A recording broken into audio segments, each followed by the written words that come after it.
There's been a lot of talk about identity lately, but how far does it go?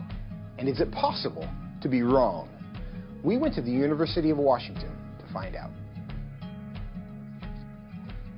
Are you aware of the debate happening in Washington State around the ability to access bathrooms, locker rooms, spas based on gender identity and gender expression?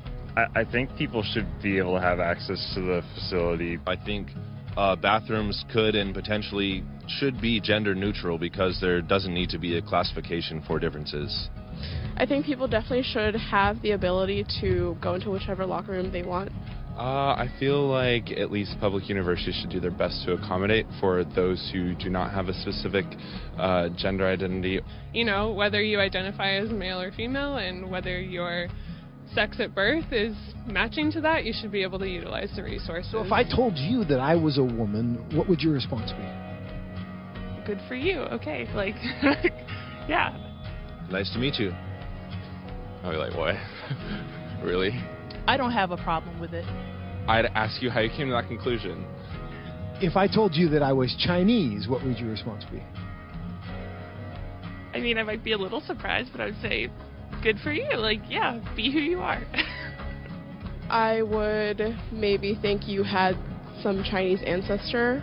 I would ask you how you similarly came to that conclusion and why you came to that conclusion. I would have a lot of questions, just because on the outside I would assume that you're a white man. If I told you that I was 7 years old, what would your response be? I wouldn't believe that immediately. I probably wouldn't believe it, but I mean, it wouldn't really bother me that much to go out of my way and tell you no, you're wrong. I'd just be like, oh, okay, he wants to say he's 7 years old. If you feel 7 at heart, then then so be it. Yeah, good for you. So if I wanted to enroll in a first grade class, do you think I should be allowed to? Probably not, I guess. I mean, unless you haven't completed first grade up to this point and for some reason need to do that now. If that's where you feel like mentally you should be, then I feel like there are communities that would accept you for that. I would say so long as you're not hindering society and you're not causing harm to other people, I feel like that should be an okay thing.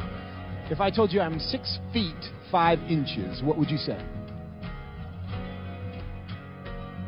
That I would question. Why? Because you're not. No, I don't think you're 6'5". If you truly believed you're 6'5", I don't think it's harmful. I think it's fine if you believe that. It doesn't matter to me if you think you're taller than you are. So you'd be willing to tell me I'm wrong? I wouldn't tell you you're wrong.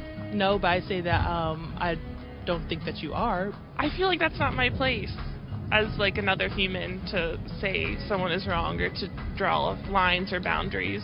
No, I mean, I wouldn't just go like, oh, you're wrong, like that's wrong to believe in it, because I mean, again, it doesn't really bother me what you want to think about your height or anything. So I can be a Chinese woman. You